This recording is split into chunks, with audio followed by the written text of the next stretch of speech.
Hello my friends and welcome back to my channel.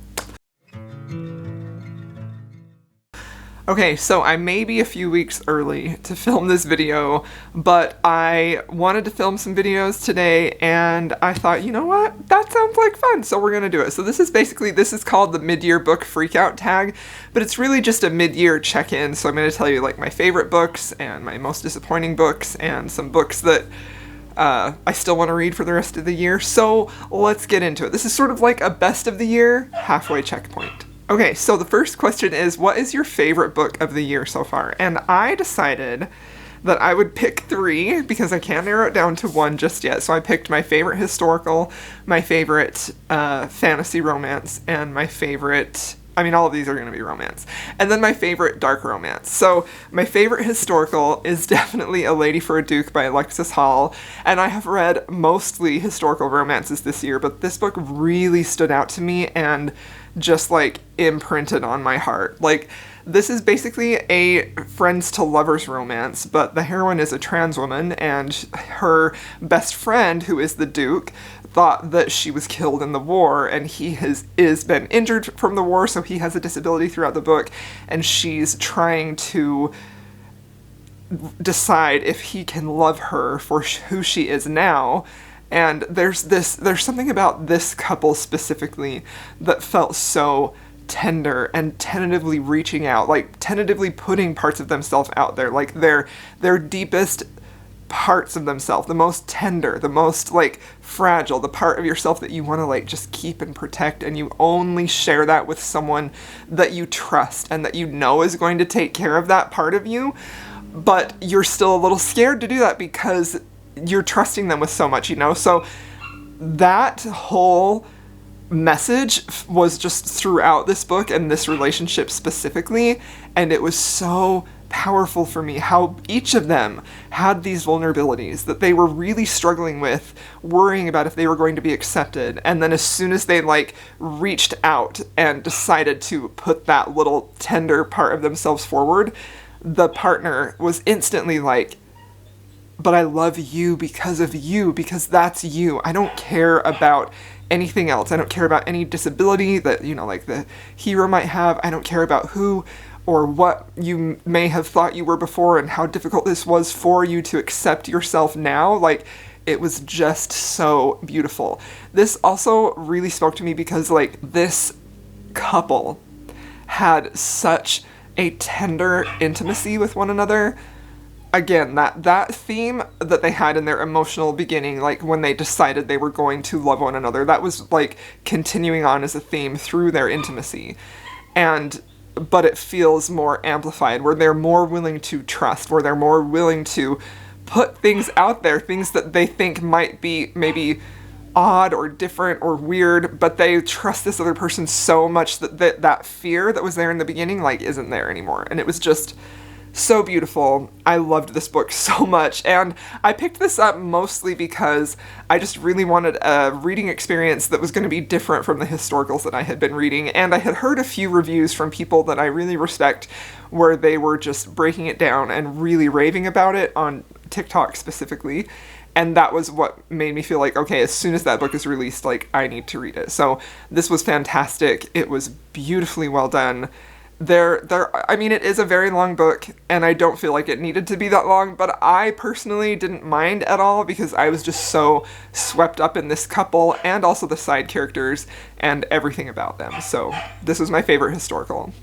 Okay, my favorite fantasy romance is Entreat Me by Grace Draven. I feel like this is, in my opinion, this is my favorite Grace Draven book, and I think it's her best. I think that it is a very rich and unique and creative take on the Beauty and the Beast tale that is so very familiar to us. I love that we have our heroine who is older and our hero who is older, while, it's sort of set up to make you believe that the Beast is the prince, and, Louvain's sister. But no. The couple in here that is the propelling story for Beauty and the Beast is Louvain herself, who is a widow. She's an older woman, and the hero, who is also the king, the father. And it was just so beautiful. I loved Louvain. She's one of my favorite heroines of all time. I love how she was not afraid to ask for what she wanted. She was very, not dominant. She was very assertive in what she knew she wanted, and she was like almost an advocate for herself in that way, as far as things in the bedroom, things in a relationship. But she was also very loving and accepting and calm, and, you know, like, she was the type of woman that I feel like you really want to be. At least that's what I think. Like, I want to have that level of self-assuredness and that level of confidence that makes me really want to just say, hey, this is what I need and this is what I'm gonna get, and if you can't offer that to me, like, I'm leaving, you know? Like, it was just really, really fantastic. I felt like this was just such a beautifully told spin on Beauty and the Beast that I ate it up. I thought it was fantastic. And my favorite dark romance is Savage Tracker by Maggie Cole. I loved the first book in this series so, so much, and I've continued on in the series, and this book, I wasn't quite sure how I was going to feel about it, because I do feel like some people have mixed reviews for this. I know Jen from the Book Refuge, this was one of her favorite books from last year, and I absolutely adored this book. It was so beautiful. And so this is a mafia romance where we have our heroine who was in a very abusive relationship. She was sort of forced to be very submissive and to have to give up everything that she wanted. And then she finds herself in this relationship with Obrecht, who is part of the mafia, and they have this extremely powerful physical connection, and she finds herself offering up that same level of submissiveness again. And Obrecht recognizes that, but he does something that I love so much that heroes do, where he has so much power, and he recognizes that she is ready to just submit to him and give him power over her. But he also recognizes that that's not necessarily what she wants to do. That's what she's been conditioned to do. And so instead of like taking advantage of that submission that she is willing to give to him so freely, like, he utilizes that for all of the things that are good for her, things that she wants. So he never is like abusive of that power that he holds over her. It's just so beautiful, and I just die over this book. I loved it so freaking much. So those are my top books of the year. Those three, I think they're fantastic, and I loved them so freaking much. Okay, so the next question is best sequel. So for me, this was a tough one because, you know, like most romance readers, especially if you read historical romance, they're often in series. And so it was like kind of hard for me to say like which one was really the best sequel. So I went with one that I do think is probably the best sequel, because it is the second book that I've read this year, and that is Electric Idol by Katie Robert. I felt like this was very, very well done. I really liked Neon Gods a lot. I gave it 5 stars. But this book was better for me, in my opinion. I felt like the emotional connection between this couple was better. I loved the plus-size representation in here. I felt like it had a great blend of sweetness and steam, and I also felt like this plot was just more tighter and a little bit more cohesive, and I just felt like overall this book was better than Neon Gods, even though I liked that one as well. So that's my pick for best sequel. Okay, the next one is favorite new release. So this one is hard because I've read a lot of new releases this year, and so I'm going to go with the one that I have read most recently. And this is a book that's not even released yet. It comes out at the end of June, and it is A Matter of Temptation by Stacy Reid. Stacy Reid is a favorite author of mine. I think that she is a fantastic writer. She writes romance in a way that just like speaks to my soul. The way that she talks about how her heroes love their women is just like one of the most beautiful things that I have ever experienced in my entire life. I just adore it so much. The hero is always like sort of a little bit conflicted about the feelings that he has for the heroine, and he's a little bit, has some turmoil, like where he's not sure if he should or can love this woman, if he's deserving of her. Like there's always that little bit of an aspect of it, and the heroine is typically very ready and receptive for that, but she's got her own issues as well. So this book was beautiful and powerful. So the basic premise of this is we have our hero who has ended up in a duel with this other man, and he is, I believe he's an earl. I can't actually remember his title, the hero. So the sister of the man that he has entered into a duel with is our heroine, and she is actually a master at fencing. They're going to be like sword fighting in this duel. And she tells her brother, like, look, you're not going to win if you go to this duel. Let me go. I'll dress up like a man and I will fight him and I will win. And that way you don't have to die. And so she does that. She goes, she fights him. And during their like sword fight, the hero doesn't realize that she is a woman. He thinks that it's actually the man who challenged him to a duel. But after they have their battle, she wins, he concedes defeat, and he is so impressed with her ability at sword fighting and how clever and smart she is that he immediately offers her a job as his secretary without realizing that she is a woman. However, that secret doesn't last very long and he realizes that this actually is a woman. He still offers her the job, and so they're working together because the heroine's family was in some pretty financial dire straits and she needed this job. So they have this close working relationship. They have this chemistry, this connection. The hero is the type of man who feels like he doesn't really understand how emotions work. Like, it didn't explicitly say so, and I wouldn't expect it to because this is a historical and they didn't use those terms, but I would suspect that just from my interpretation of it that he is on the spectrum on some level. And so he has a lot of like complexity with those feelings while also being like, his IQ is like huge, like very high, very smart, like a very gifted, young boy, was going to college at like 12 and things like that. So they have this really interesting relationship. And the thing that I loved so much about this is how the hero, he never really felt love before, but he never even really spent a lot of time like experimenting with other women sexually, and he has such a profound physical reaction to her that he's like, there must be something other than just lust happening here, because I've never felt like this before when it was purely physical, and it was just fantastic. I loved it so much. I can't wait for everyone else to read this because I truly, truly enjoyed it. Okay, so now the next question is, what are some of my anticipated releases for the rest of the year? And I have two that I am dying to have. One of them is Heartbreaker by Sarah Mclean. I do have an arc for this one. I just haven't read it yet. I'm actually going to start that tonight. I love Sarah Mclean. She's one of my favorite authors of all time. I love, love, love how she writes such strong heroines who have like this big sense of female empowerment, and I absolutely love how she creates heroes who worship the ground those heroines walk on and are basically like consent kings and all that stuff. Like, they're just like the epitome of what I would consider to be a perfect man for a strong woman, and I just love her books. I think she does it so well. She adds a lot of swoon in there. I think this is the second book in this series, is off to a really good start with Bombshell, and I'm just really excited about this one. So I can't wait to get to that one. That one comes out in August. Another one that I really want to read is How the Wallflower Was Won by Ava Leigh. Ava Leigh is an author that I really enjoy her books. I think that especially the last few releases she's had over the last few years, each one has been stronger than the one before.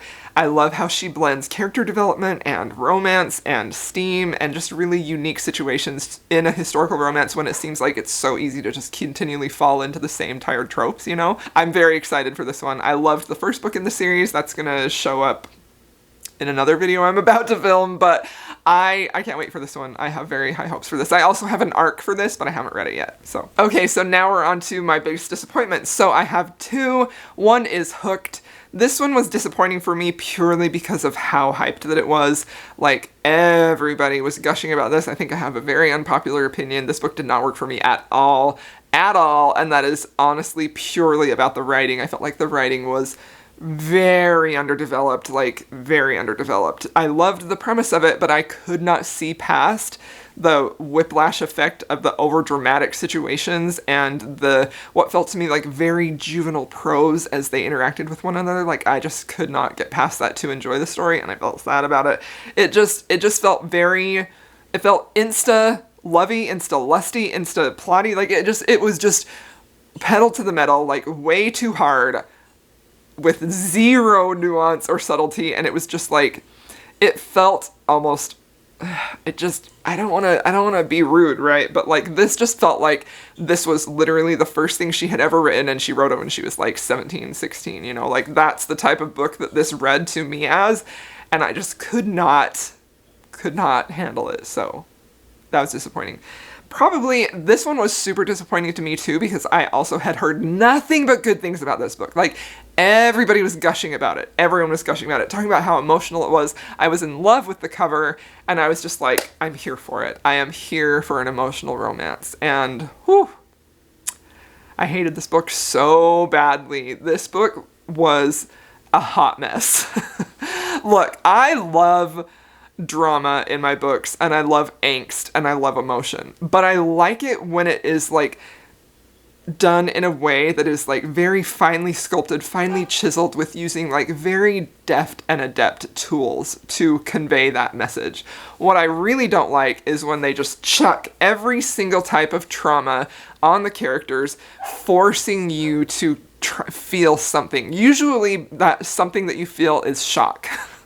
And then you feel the secondary emotion that the author is trying to get to you. It feels such lazy writing, and it feels very juvenile. It feels very elementary.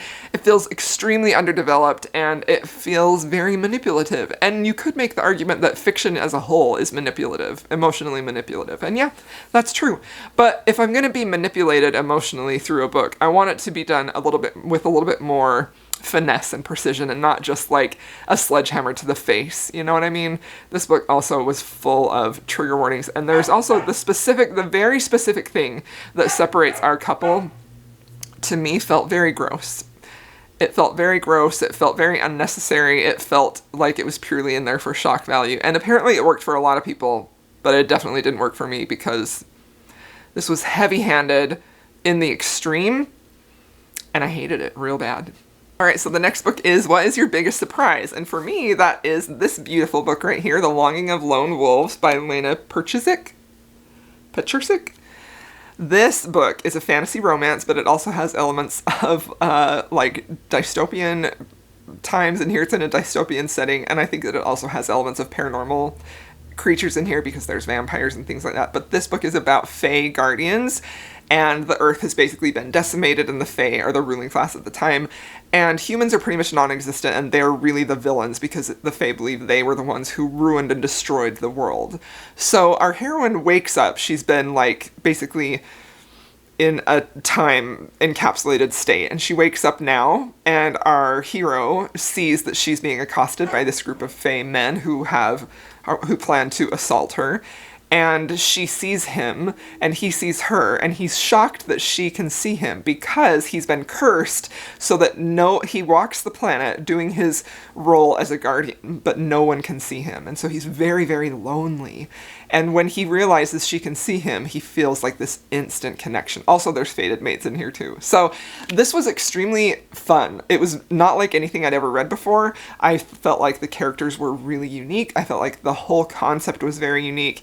And this couple had great chemistry and a really powerful connection that I thoroughly enjoyed. So this one was an author that I discovered on TikTok, where she was doing her own TikToks about this book.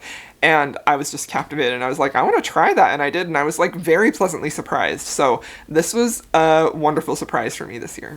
Okay, so the next one is favorite new to me author. So this one is definitely one of my favorite new to me authors. I think that she's just really incredible. She's got a lot of books out. I know she doesn't just do fantasy. She has this series with the Fae Guardians, and then she has a spin-off of vampire romance, and then she also does other books too, but I haven't read those. I'm mostly interested in her fantasy ones, so very excited to have found her.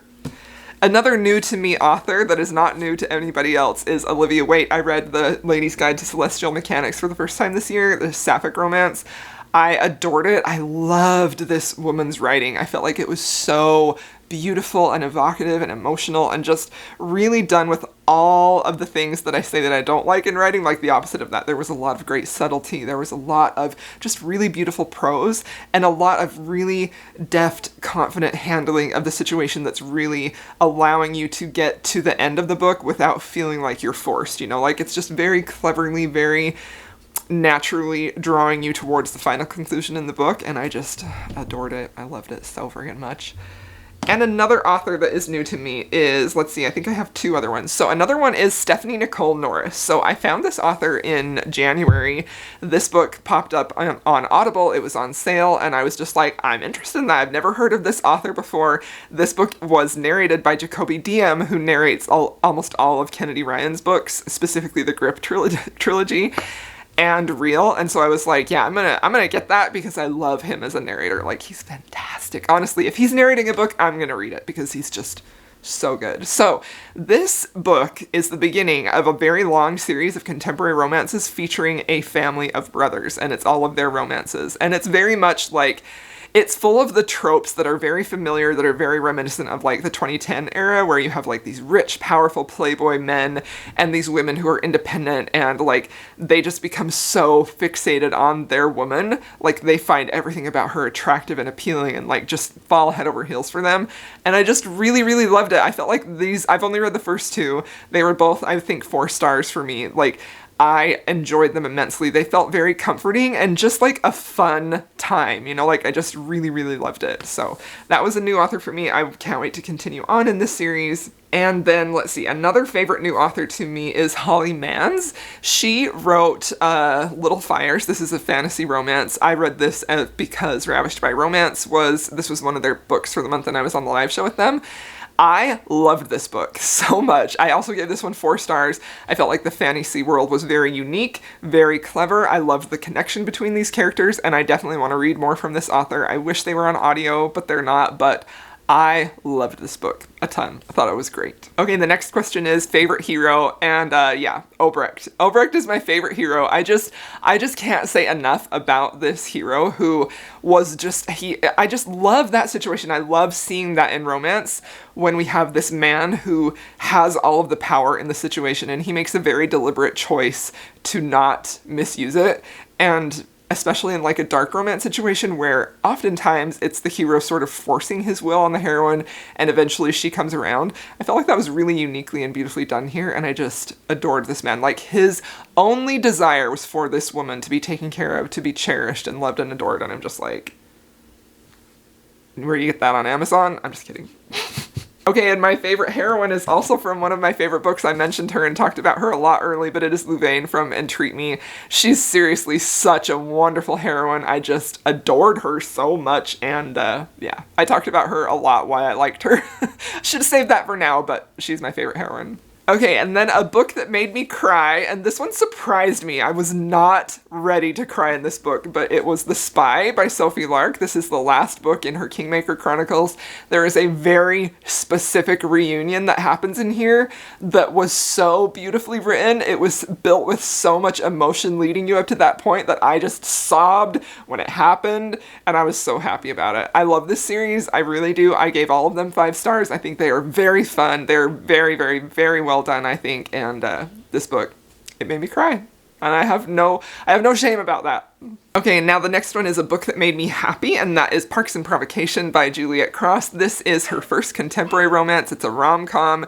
It was absolutely delightful. The heroine is sort of down on her luck. She finds herself back in her hometown. The hero is a firefighter in that hometown, and they had some feelings for each other in high school, but something happened where specifically the heroine was led to believe that he was like a bully and that he didn't like her, and so she's got like these antagonistic feelings towards him, while he, on the other hand, sees her. His feelings have never gone away from her, and he just wants her. So they agree to go on a date. The catch is that the heroine is actually the host of a podcast where she talks about first dates, what went wrong, and what would have been better if things had been changed. And so she goes on these first dates and trying to get the guy to agree to go on her show. And it was just so fun. Like, I was smiling the whole time I read this book. I thought it was a ton of fun.